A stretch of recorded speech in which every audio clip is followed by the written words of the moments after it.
सिद्धाणम बुद्धाणम पार गयानम परम पर गयानम लोक मोल गयानम नमो सया सब सिद्धाणम। इक्को भी नमस्कारो जिनवर वस्त हस्त बद्ध मानस संसार सागरो तारे नरम नारे अहो अहो श्री सदगुरु करुणा सिंधु अपार आपा मर पर प्रभु करो अहो अहो उपकार। अनंत शुद्ध आत्माओं को नमस्कार। शुद्ध आत्म स्वरूप प्राप्ति का लक्ष्य जिनका बन चुका प्रयत्नशील उन सभी साधकों को नमन नमन नमन। प्रभु परमात्मा देवादिदेव भगवान महावीर स्वामी के शासन में राजस्थान की धरती कोटा शहर दानवाड़ी दादावाड़ी परिसर में आप हम सब सम्मिलित हैं अपने ही चेतन चिदानंद को जागृत करने के लिए। परवादी राज परिश्रम के पश्चात नौपादोली मैना सुंदरी श्रीपाल के जीवन चरित्र को बहुत ही प्रेरक बहुत ही ऊंचे विचारों में जीने वाले दंपति जगत को मार्गदर्शन देना जिनका जीवन जीवंत था। प्रजापाल राजा मैना सुंदरी सुर सुंदरी दो बेटी काफी बात हो चुकी है और मैना सुंदरी ने कर्म सिद्धांत के आधार पर जिस तरह कोड़ी के रूप में पति को स्वीकार किया सहजता से स्वीकार किया राजकीय परिवार में पलने वाली सारे साधन सुविधा में जिनके जीवन की हर व्यवस्था थी ऐसी मैना सुंदरी ने सिद्धांत को सर्वोपरि महत्व देके कोड़ी के साथ अपने आप को दंपति के रूप में जोड़ा।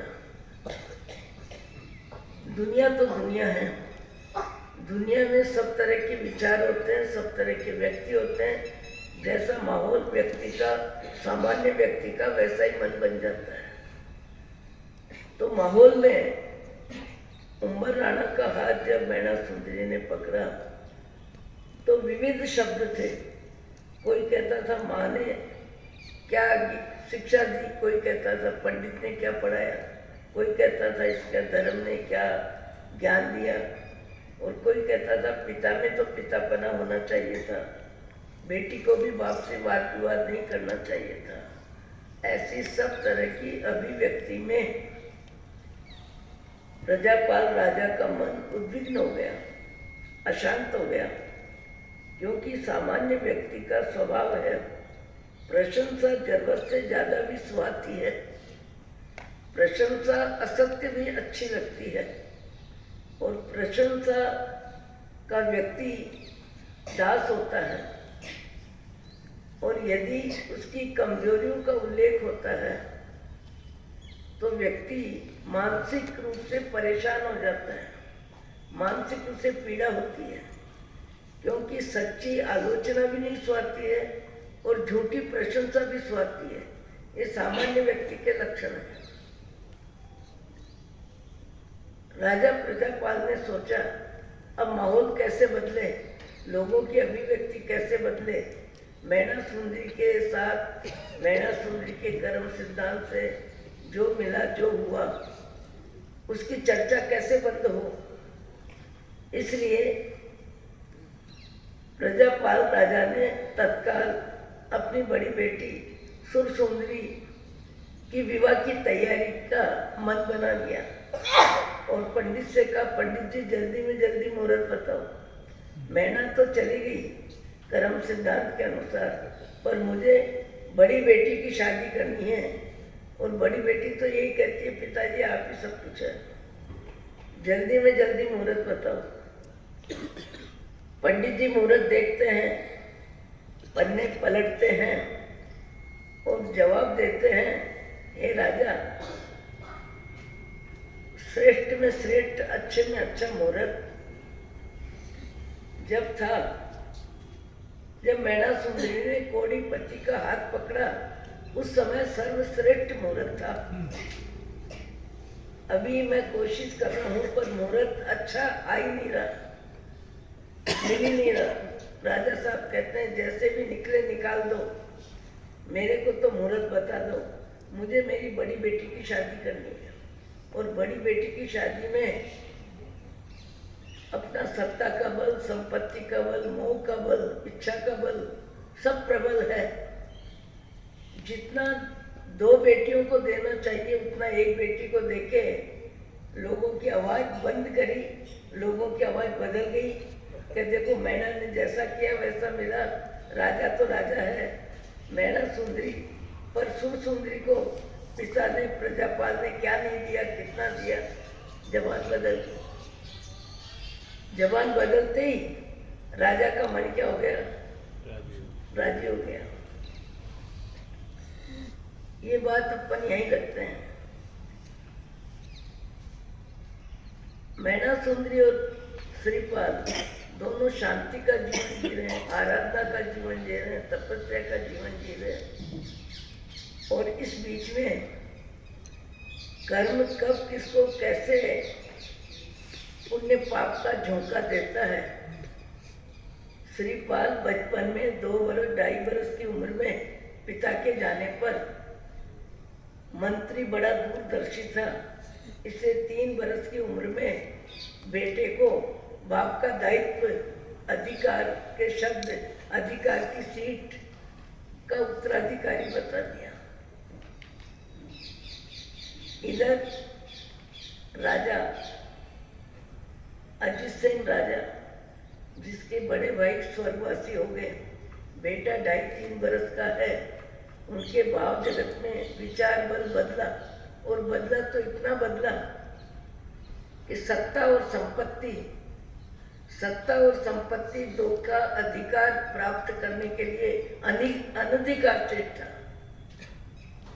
व्यक्ति मोह में क्या नहीं करता, आसक्ति में क्या नहीं करता। रचना वासना की प्रवृत्ति मन की जब होती है तो व्यक्ति उचित अनुचित का विचार किए बिना अपनी इच्छा की तीव्रता को जीने के लिए गलत रास्ते भी पकड़ लेता है। यहाँ सत्ता और संपत्ति, खुद के पास स्वयं भाई चला गया, खुद के पास सब कुछ है, पर और चाहिए और चाहिए और चाहिए के चक्कर में 2.5 से 3 वर्ष का कोमल बच्चा, नन्हा मुन्ना बच्चा, उसकी जिंदगी समापन का अजित सेन राजा को विचार आ जाता है। न रहे बांस न बजे बांसुरी, ये बच्चा नहीं रहेगा तो सारा राज्य मेरा ही रहेगा, सारा अधिकार मेरा ही रहेगा, मैं यहाँ सब कुछ रहूँगा। ऐसा विचार करके बाल हत्या का विचार कर रहा है। ऋषि हत्या, बाल हत्या, स्त्री हत्या का विशेष पाप होता है। विचारों के चक्कर में मन घूम रहा है और सत्ता और संपत्ति को बटोरना ही है। भाई का अधिकार मेरे अधिकार में आ जाए। इधर मंत्री बहुत सुज्ञ है, बहुत समझदार है।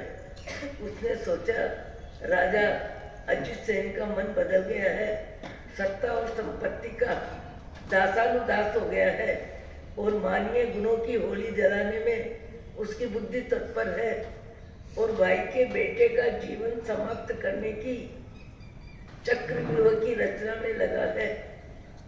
इसलिए कमल प्रभा माँ को कहते हैं, हे महारानी, विचार जीने लायक नहीं है, पर मेरा आपको निवेदन है कि बच्चे की सुरक्षा के लिए आपको राजकीय माहौल से विदा हो जाना चाहिए, और अर्धरात्रि में बच्चे को लेके आप जंगल का रास्ता पकड़ लें। बच्चे का भविष्य सुरक्षित रहे, इसके लिए मैं आपको ये मार्गदर्शन दे रहा हूँ। और कमल प्रभा भी जानती है कि हमारे मंत्री सुज्ञ है, समझदार है, उचित निर्णय देने वाले हैं। अति स्वार्थ बुद्धि जिसकी होती है उसके विचार अलग होते हैं, और उचित विचार सज्जन व्यक्ति के उचित विचार होते हैं। कमल प्रभा रानी बच्चे को लेके अर्धरात्रि में राजकीय माहौल से राज की रानी निकल जाती है। और जंगलों में घूमते घूमते घूमते रास्ता पार कर रही है। शरीर थक रहा है, प्यास लग रही है, भूख लग रही है, पर सारी परिस्थिति को सहन करते हुए चलती जा रही है। उधर से एक बहुत बड़ा दल, जिस दल को कोड़ियों का दल कहते हैं, उस दल में से एक दो चार व्यक्ति निकल के कमल प्रभा की तरफ आते हैं। कमल प्रभा को फिर लगता है कहीं अजित सेन राजा के कर्मचारी तो नहीं आ रहे हैं। दुख में व्यक्ति को भय ज्यादा सताता है, पर जैसे ही देखा कि दो व्यक्ति आने वाले बड़े सज्जन दिखाई देते हैं, इंसानियत ऐसी इनकी आकृति है, वो दो तीन व्यक्ति जैसे ही आते हैं दूर से ही कहते हैं, हे बहन तुम निश्चिंत रहो, हमारा प्रश्न है कि आप राज रानी का वैभव शारीरिक स्पष्ट झलक रहा है, गोद में बच्चा भी नन्हा मुन्ना, बड़ा भाग्यशाली है। आप इस जंगल में अर्धरात्रि के बाद प्रातः काल होते होते उन्होंने देखा कि आप जंगल में कैसे हैं। उन्होंने सारी परिस्थिति अपनी बताई और कहा, मुझे लगता है तुम हृदय से मेरे भाई की तरह हमारी, मेरी और बच्चे की रक्षा करोगे। भाई शब्द में बहुत गरिमा है, भाई शब्द में ईमानदारी है, भाई शब्द में आत्मीयता है, भाई शब्द में दुख में त्राता है, भाई शब्द बड़ा प्रिय शब्द है। भाई शब्द में विचारों का जंगल अलग हो तो अलग बात है। उन्होंने कहा, आप निश्चिंत रहो, हमारे कोड़ियों के दल में आपके बेटे को हम सुरक्षित रखेंगे, आपको भी सुरक्षित रखेंगे, हमारे रहते आपको कोई तकलीफ नहीं होगी। यहाँ कमल प्रभा शांति के साथ उस दल में सम्मिलित हो जाती है और बच्चे की रक्षा में मन निश्चिंत हो जाता है। और इधर अजित सेन राजा के भी कई व्यक्ति जंगल में आ रहे हैं, देख रहे हैं, घूम रहे हैं और उनको पूछ रहे हैं, कोड़ियों के दल वाले व्यक्तियों को, तुमने कहीं एक महिला को देखा है जिसकी गोद में बच्चा है और वो महिला इधर से गुजरी है, राज रानी घर से निकली है, तुमने देखा? उन्होंने रक्षा के लिए सत्य भी नहीं बोला और सत्य नहीं बोल के ही बोला, हम कोड़ियों के दल के व्यक्ति हैं, हमने कोई औरत कोई बच्चा देखा नहीं है और तुम यदि हमारे नजदीक आते हो तो हम कोड़ी हैं, तुम्हारे को भी कोढ़ रोग से शारीरिक मानसिक परेशानी होगी, संभल के रहना। वो वापस चले जाते और बच्चा इस तरह कोड़ियों के ग्रुप में आता है, माँ और बच्चा दोनों श्रीपाल। अब यहाँ तीसरा प्रकरण जो अपन ने छोड़ा कि मैना सुंदरी और श्रीपाल जी साधना में, स्वाध्याय में शांति से, आराधना में अपने साधकों की दी हुई व्यवस्था में जी रहे हैं और मंदिर दर्शन करते हैं, आराधना करते हैं।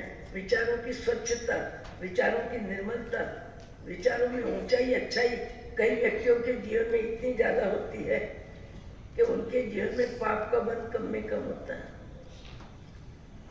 इधर कमल प्रभा जो अपने बच्चे का कोढ़ रोग शांत कैसे हो, इसके लिए जब उससे मालूम पड़ा कि कोड़ियों के दल में रहने से मेरे बच्चे को भी कोढ़ रोग हो गया है, तो चिंता होना स्वाभाविक थी और चिंता से मुक्त होने के लिए उसने कोड़ियों के दल से अपने आप को अलग किया और कहा, बेटे को आप संभालना, मैं इसके इलाज के लिए कहीं जाती हूँ।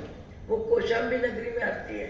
कौशाम्बी नगरी में आके एक राज वैद्य, बड़े विशिष्ट वैद्य, प्रसिद्ध वैद्य, यशस्वी वैद्य की खोज में उसने समय शक्ति का उपयोग किया, पर मालूम पड़ा कि वैद्य राज बहुत जरूरी काम से कई दिनों के लिए बाहर गए हैं। उसने सोचा वैद्य महाराज आएंगे, जब तक मुझे रुकना है क्योंकि वैद्य इतने निपुण है, प्रसिद्ध है, अनुभवी है, मेरे बच्चे को ठीक कर देंगे। तो आज भी धार्मिक स्थान को अपरिचित व्यक्ति भी स्वीकार करता है, पसंद करता है। कमल प्रभा ने सोचा ऐसे समय में मैं जैन समाज का स्थान, मंदिर, उपाश्रय जहाँ साधु साध्वी होते हैं, मंदिर के दर्शन करने जाती है और मंदिर के दर्शन करके गुरु महाराज के यहाँ वंदन के लिए आती है। प्रभु वीतराग की वंदना, फिर गुरु की वंदना और गुरु की वंदना करने के लिए आती है। वैसे ही गुरु महाराज पूछते हैं, आप कौन, आप कहाँ से आ रही हो? उन्होंने कमल प्रभा अपना परिचय दिया और ऐसी ऐसी परिस्थिति बनी है और मेरा बेटा कोढ़ रोग में ग्रस्त हो गया है। मैं वैद्य जी की जरूरत के लिए वैद्य जी की खोज में आई हूँ, पर मुझे मालूम पड़ा वैद्य जी तो बाहर गए हैं बहुत समय के लिए।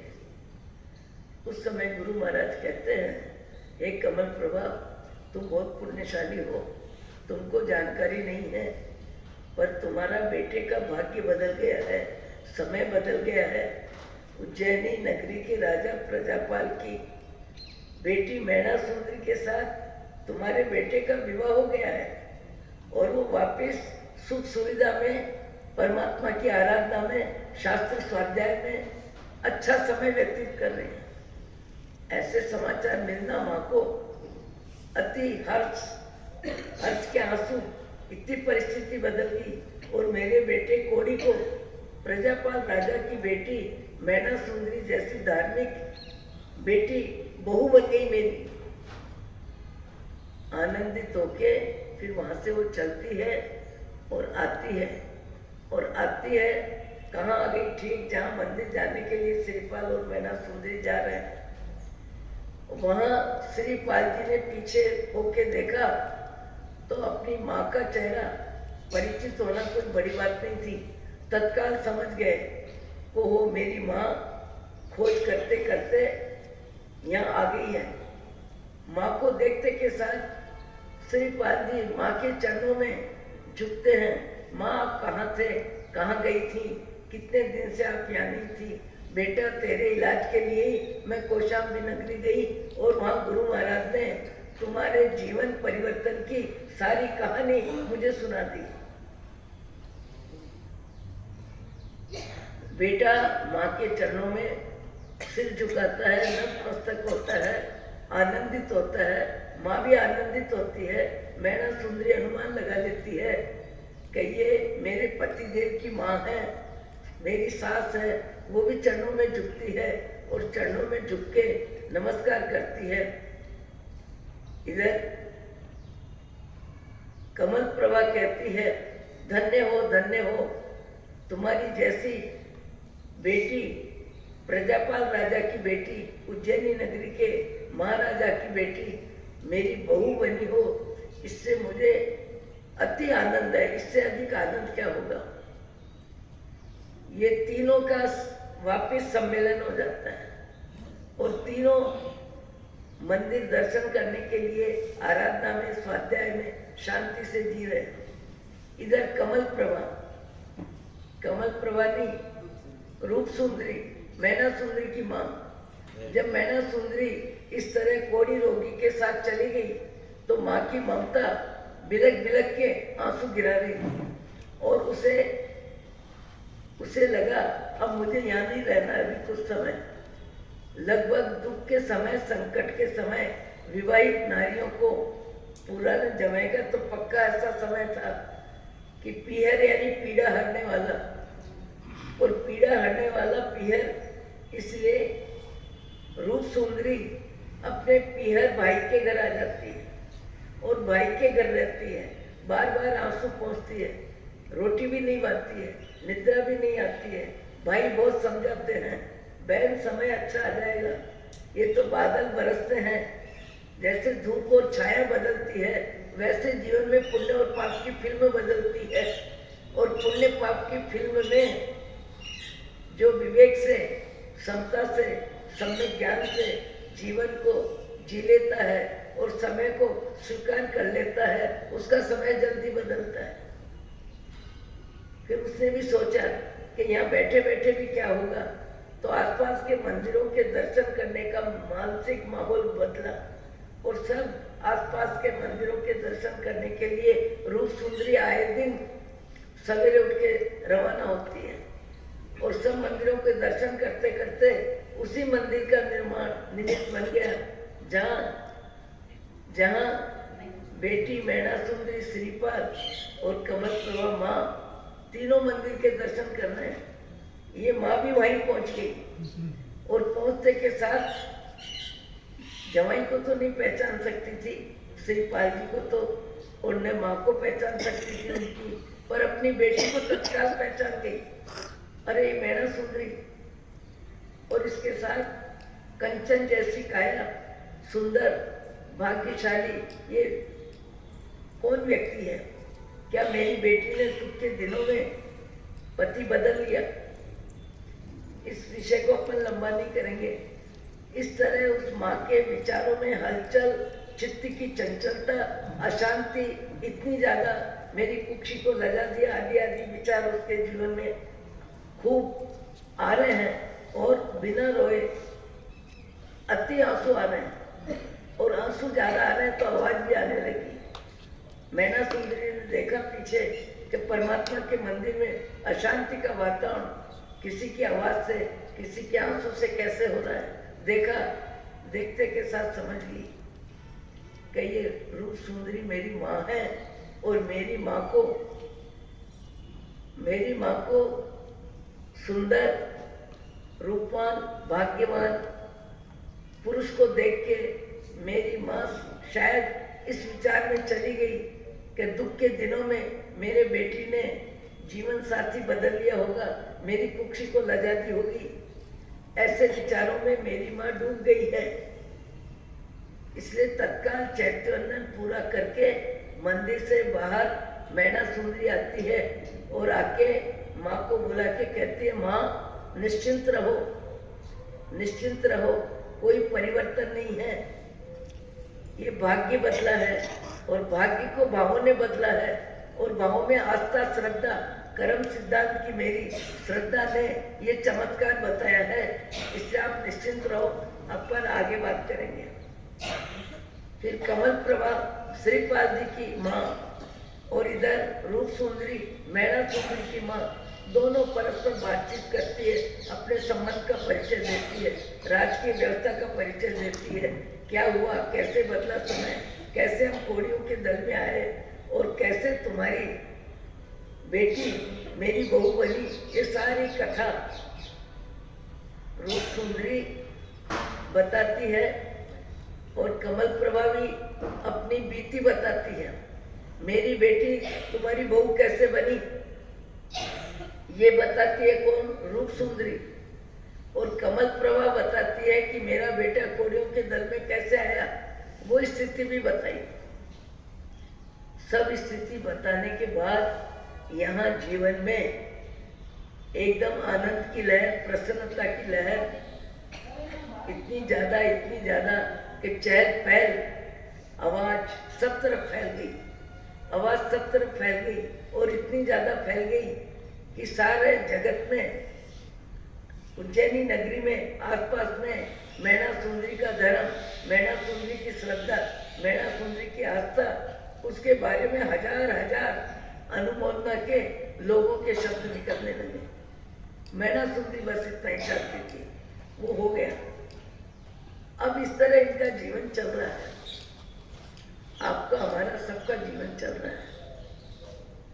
मैना सुंदरी को अपन माध्यम बना रहे हैं, पर अपना सबका भी जीवन चल रहा है। यहाँ ये चारों एक साथ जी रहे हैं और जीने में फिर परिवर्तन होता है। परिवर्तन क्या होता है?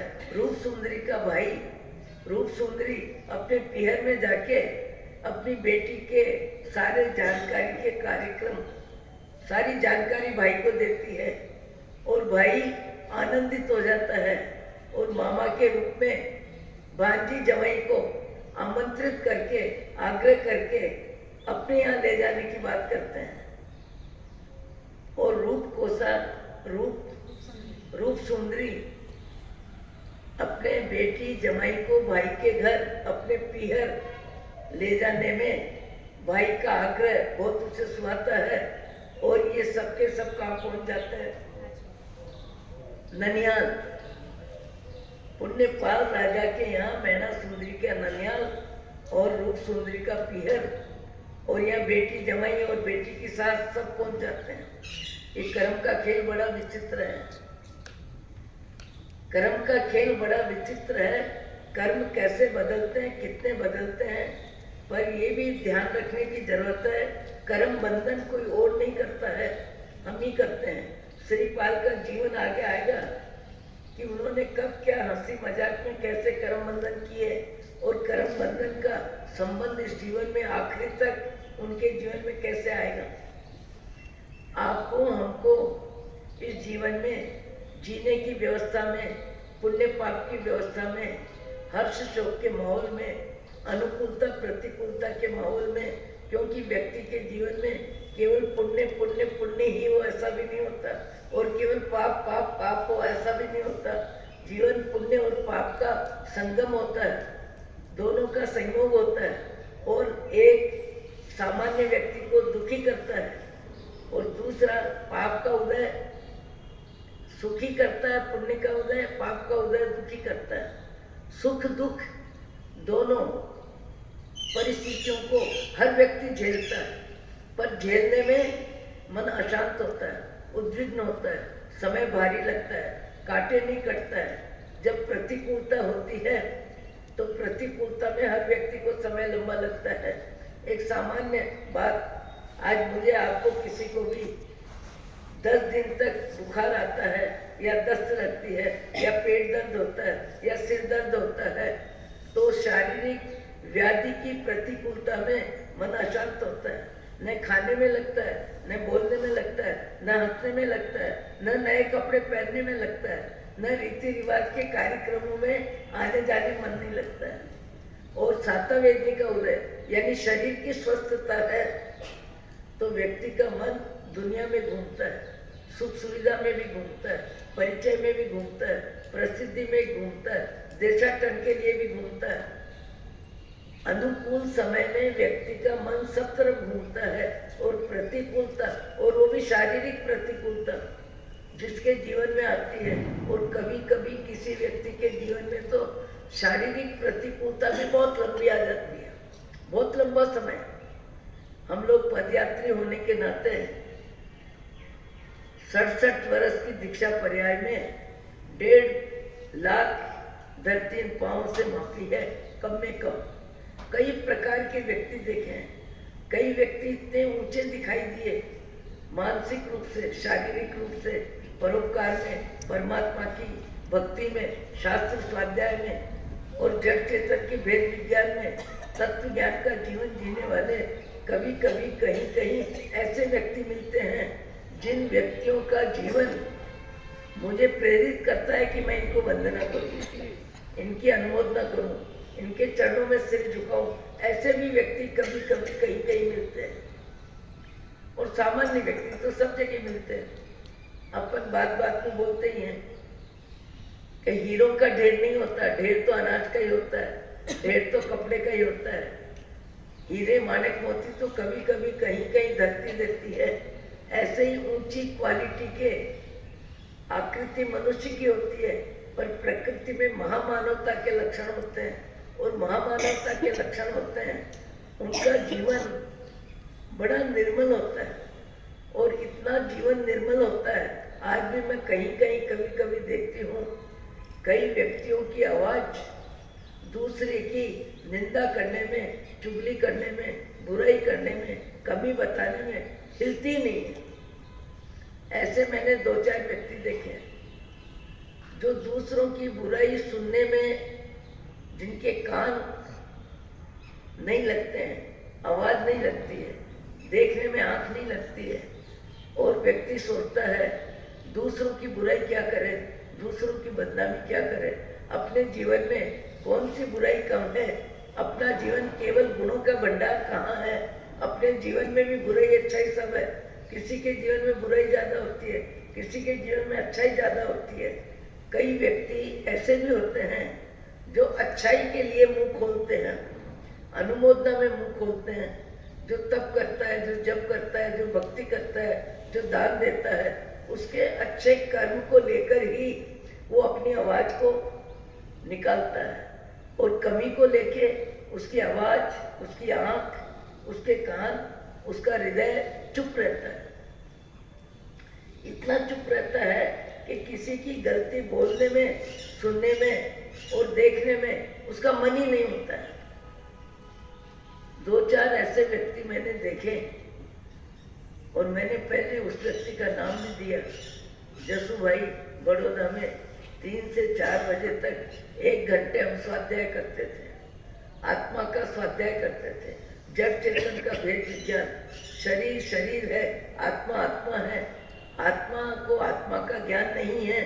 आत्मा ने शरीर को मैं माना है, और शरीर को मैं मान के मोह माया की जिंदगी में जीव अनंत काल से व्यस्त है, और व्यस्त भी है, त्रस्त भी है। प्रतिकूलता में त्रस्त और अनुकूलता में मस्त।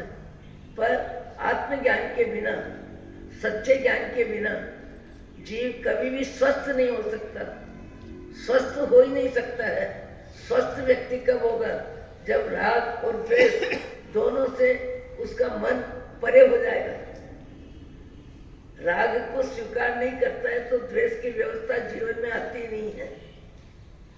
और सामान्य व्यक्ति हम गुण में भी अवगुण देख लेते हैं। गुणी की चर्चा में भी अवगुण बोलने में हमारी जीवा हिल जाती है, कान हमारे सुनने लग जाते हैं, आवाज हमें हाँ मिलाने लग जाती है। जैसे एक व्यक्ति का सम्मान हो रहा है, और सम्मान में तप की अनुमोदना हो रही है, और तप की अनुमोदना में घर के सदस्य तो जीवन के हर पक्ष को जानते हैं। हर पक्ष को जानने वाले परस्पर एक दूसरे ननद भाभी देरानी जेठानी, अरे कितनी भी इनकी प्रशंसा हो, इनको पढ़ने में क्रोध बहुत आता है, अच्छा बुरा बहुत करते हैं, पसंद नापसंद का चक्कर बहुत है। पढ़ने में यदि समय पे इनको सुविधा नहीं मिले, व्यवस्था नहीं मिले, घर वाले ध्यान नहीं रखे, तो फिर इनका चेहरा क्रोध के उफान में देखो। अब बात कहाँ हो रही है? गुण की, तप की अनुमोदना। उस समय आपको मेरे को तो यही सोचना चाहिए कि अपन से तप नहीं होता है, ये तप कर रहे हैं, बड़ी बात है। इनसे तप हो रहा है, ये तप कर रहे हैं। तप की अनुमोदना में मन जहाँ आनंदित होना चाहिए, वहाँ गुण बोलने के समय हम उस व्यक्ति के जीवन के संदर्भ में अवगुणों की व्याख्या करने लग जाते हैं, कमी बताने लग जाते हैं। तो कई व्यक्ति गुण की चर्चा में भी अवगुण को उठा लेते हैं, और कई व्यक्ति अवगुण के प्रसंग में भी गुण को ही महत्व देते हैं, और अवगुण को गौण कर देते हैं। जैसे मैंने कहा, जसूबाई के साथ हम 3 से 4 1 घंटा पूरे चातुर्मास में स्वाध्याय करते थे। मैंने उनकी विशेषता सबसे ज्यादा ये देखी, क्या बचिए 10, सबसे ज्यादा मैंने उनकी ये विशेषता देखी कि कभी भी अपन किसी की कमजोरी का उल्लेख करें तो उनकी आवाज बंद, चेहरा नीचे हो जाता है जैसे इनको नींद आ रही है, और उस आवाज में अपनी आवाज सम्मिलित ही नहीं करते थे। मैंने एक रोज कहा कि भाई, एक यहाँ के कार्यकर्ता है जिन्होंने ये उपासना बनाया, और बनाने में दुकानें खाली करवाई, और दुकानें खाली करवा के फिर इसको बनवाया। अब इसकी चर्चा 1 बार 2 बार तो सुनने में मन लगा, पर जब बात आवे तब यही चर्चा करे, तो उस चर्चा को सुनना अच्छा नहीं लगता। मन राजी नहीं होता, उत्साहित नहीं होता, तैयार नहीं होता। बार बार क्या, दूसरा कोई आपके गुण की प्रशंसा करता है तो मन अनुमोदना से सजग होता है सुनने के लिए, और जिसका अच्छा कार्य और उसी की आवाज अपने अच्छे कार्य के लिए जब बार बार बोलती है तो हमारा मन सुनने में रुचि नहीं लेता है। ऐसा होता है। तो उन्होंने मुझे जवाब दिया, साधु जी महाराज, इतना बड़ा भवन, इतना हवा प्रकाश का साधन, इतना अच्छा आंगन, इतनी अच्छी शांति, कोई हलचल नहीं, और अपने को 1 घंटा बैठ के यहाँ स्वाध्याय का मौका मिला है। प्रसन्नता से अपन जड़ चेतन वेद विज्ञान आत्मज्ञान की बातें करते हैं। ये बताइए कि आपका सहयोग, मेरा सहयोग इस भवन निर्माण में कुछ रहा है? भवन निर्माण में कोई सहयोग रहा है अपना? मैंने कहा बिल्कुल नहीं। बोले मेरा भी नहीं रहा, आपका भी नहीं रहा। तो ऐसे व्यक्ति जो समाज के कार्यों में अपने तन मन धन का उपयोग करते हैं, उनकी आवाज़ सुनने में अपने को तकलीफ क्या? उन्होंने ताकत लगाई, अपन ने तो कुछ नहीं किया, फिर भी अपने को यहाँ का वातावरण रहने को मिल रहा है। इसलिए अपने को ऐसे सेवाभावी व्यक्तियों की आलोचना नहीं करनी चाहिए, आलोचना नहीं करनी चाहिए। उन्होंने समय दिया, शक्ति दिए, बुद्धि दिए, कोर्ट कचहरी के चक्कर खाए हैं, पैसा देके उनको विदा किया है। ये तो बहुत बड़ा काम हुआ है, और बहुत बड़ा काम करने में जिसने अपने मन बुद्धि प्राण समय लगाया, अपन उसकी आलोचना करें। फिर देखा मैंने कि उनकी पत्नी आ गई एक रोज, और पत्नी आके बैठती है, वैसे कहती है ये तो ग्रस्त जीवन में ही, वो बड़े वकील थे, ग्रस्त जीवन में ही ये तो अपने आप में जीते हैं, सारी जवाबदारी तो मैं उठाती हूँ घर की। तो मैंने कहा क्या हुआ? महाराज कल मेरा बेटा बम्बई गया है, और बम्बई गया, माँ भी घर में है, पिता भी घर में है, दोनों को बोल के नहीं गए, और अपनी पत्नी को बोल के चला गया। तो हम बैठे तो हैं घर में, कहीं गए थोड़ी है। मैंने कहा जसू भाई, ये आपकी पत्नी क्या बोल रही है? महाराज ये जाने, इनके विचार जाने, ये जाने, विचार जाने। प्रत्येक व्यक्ति स्वतंत्र है, विचार भी स्वतंत्र है, भाव भी स्वतंत्र है, जन्म मरण भी स्वतंत्र है। सब अपनी गति से आए हैं, अपने भाव से गति मिली है, अपने भाव से गति मिलेगी। इनके विचार ये जाने, इनके विचार ये जाने, इतना ही शब्द बोला उन्होंने। मैंने कहा आप क्या सोचते हो? बोले मैं तो ये सोचता हूँ कि मेरा बेटा बहुत विवेकी है, बहुत समझदार है, उसको पता है मैं 9 बजे सोता हूँ, 3 बजे उठ के आराधना करता हूँ, ध्यान करता हूँ, स्वाध्याय करता हूँ। उसने मेरी नींद खराब नहीं करी, और पत्नी को बोल के गया। तो इसमें हुआ क्या? जानकारी चाहिए थी, बेटा गया, वो जानकारी मिल गई। पत्नी दे तो क्या, मैं दूं तो क्या, माँ दे तो क्या? ये कोई विचार करने जैसे है क्या? ये तो व्यर्थ के विचार है, व्यर्थ के विचार। देखो व्यक्ति व्यक्ति के विचारों में कितना फर्क होता है। फिर मैं जान के दोहरा रही हूँ। फिर बोलती है कि मेरे बेटे ने फैक्ट्री लगाई है, और फैक्ट्री लगाने में साले से, अपने मित्रों से, अपने मामा से सहयोग लिया है, और पिताजी को कुछ नहीं कहा। पिताजी से भी ले सकता था, इनके पास भी है। आज के बेटे कैसे होते हैं, ऐसे बोल रही है उनकी पत्नी। फिर मैंने पूछा जसू भाई, क्योंकि वो निंदा नहीं करते किसी की। मैंने फिर पूछा उनसे, तो उन्होंने क्या जवाब दिया? महाराज मैं बहुत निश्चिंत हूँ, मेरा बेटा बहुत भाग्यशाली है कि मेरे जीते जी मेरे बेटे को मेरी जरूरत नहीं है, उसकी स्वतंत्र लाइफ जीने में वो सक्षम है। इससे अच्छी क्या बात होगी? इससे अच्छी और क्या बात होगी? मुझे निश्चित कर दिया उसने, और बुढ़ापे में मेरी मूडी को हाथ नहीं लगाया। मैं तो समझता हूँ मेरा बेटा बहुत भाग्यशाली है, बहुत विवेकी है, बहुत समझदार है, और मेरी जिंदगी में उसे मेरी जरूरत नहीं है, इसलिए मैं निश्चिंत हूँ। विचार विचार में हम अपने विचारों को कब कैसे काम में लेते हैं, और अपने विचारों में अच्छाई को उजागर करते हैं या दूसरों की कमी को उजागर करते हैं। कमी बोलने में हमारी आवाज़ लंबी होती है, या अनुमोदना में हमारी आवाज़ लंबी होती है।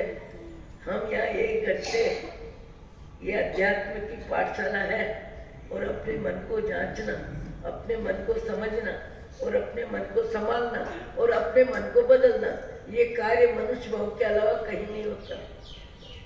पशु के पास तो इतनी बुद्धि नहीं है, समझ ही नहीं है और व्यवस्था वातावरण भी नहीं है। पशु के पास है क्या? सारा जीवन पराधीन है। मैं आए दिन बोल रही हूँ कि आपको हमको इस भाव में कम से कम अपने भाव जगत को इतना योग्य बना लेना चाहिए कि जिससे परिस्थितियां जो भी आए, जैसी आए, सब परिस्थितियों में अपना मन विवेकी रहे, सम्यकी रहे, समझदार रहे और हमें तिरंज गति में अगला भाव नहीं करना पड़े। तिरंज गति में अभाव और अपमान के अलावा है ही क्या? विचारों की तुच्छता का जो त्याग करेगा, निंदा का त्याग करेगा, दूसरों की आलोचना का त्याग करेगा, दूसरों की गलतियां देखने में आंख को घुमाएगा, दूसरों की गलतियां बोलने में जिह्वा चलाएगा और दूसरों की गलतियां सुनने में कान का उपयोग ज्यादा में ज्यादा करेगा, ऐसे व्यक्तियों को लगभग तिर्यंच गति में प्रतिकूलता सहन करनी पड़ती है।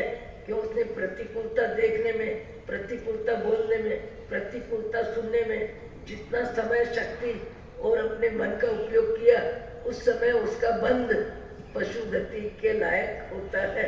और पशु गति में जाने के बाद विण खादा विण भोग्य फोगट कर्म बंधाए।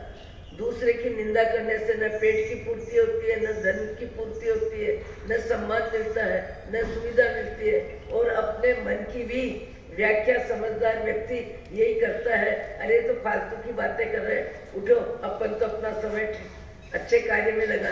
ये फालतू की बातें 10-15 मिनट आधी घंटा करके इन्होंने क्या किया? पाप की कमाई की और अपन इनकी बात सुनेंगे, अपने को भी पाप का बंद होगा और बैठना पड़े तो भीतर भीतर नौका गिनो। मैंने एक महिला को पूछा कि आप दिन भर में अपनी आत्मा के लिए, परोपकार के लिए, परमात्मा के भजन के लिए क्या करती हैं? उसने कहा विवाह शादी जो भी कार्यक्रम होते हैं मुझे जाना पड़ता है, जाती हूँ, जाके बैठती हूँ, व्यवहार निभाना पड़ता है, पर मेरा गला भी विशेष नहीं है और मेरी गाने में रुचि नहीं है, मैं ऐसा बोल देती हूँ। और वहाँ बैठ के भी मैं भीतर भीतर अपने परमात्मा का स्मरण करती हूँ और सबके बीच बैठ जाती हूँ।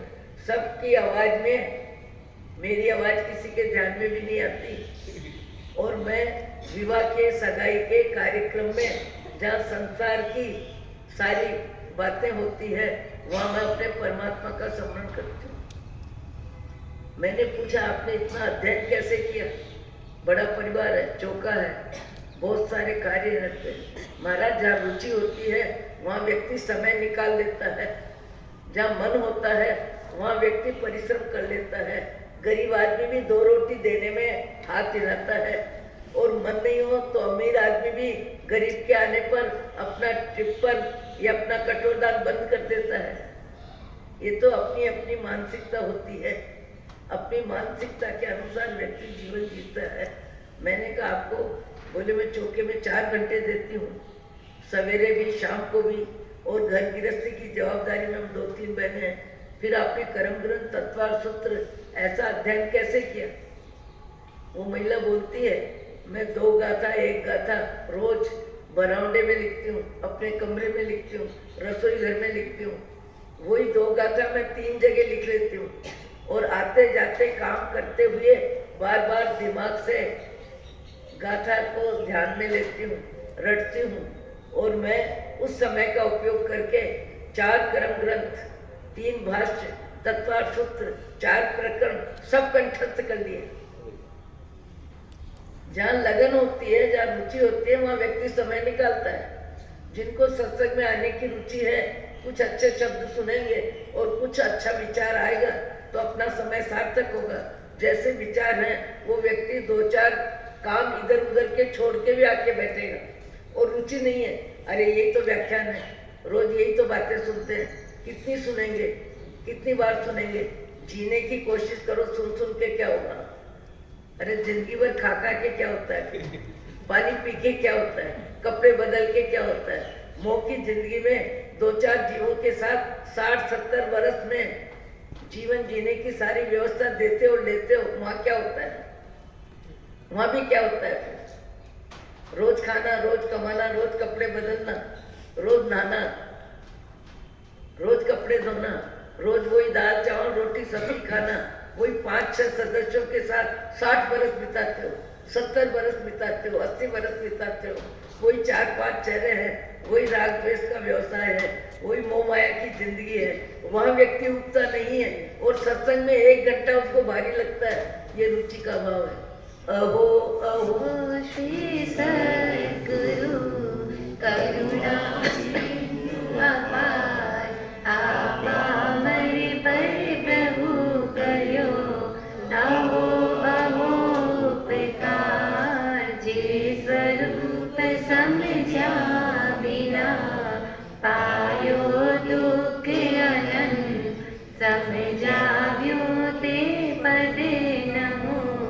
श्री सद्गुरु भगवन परम पुरुष प्रभु सद्गुरु, परम ज्ञान सुख धाम, जेहने आप्यो बाननी, तेहने सदा प्रणाम। देह छटा जेहनी दशा, बरसे देहाती, ते ज्ञानी ना चरण मा, हो वंदनीय करे। अभी तक व्याख्यान में मैना सुंदरी का चरित्र ही ऊंचे में ऊंचा, अच्छे में अच्छा अपन ने सुना। अब श्रीपाल जी की सज्जनता चरम सीमा की।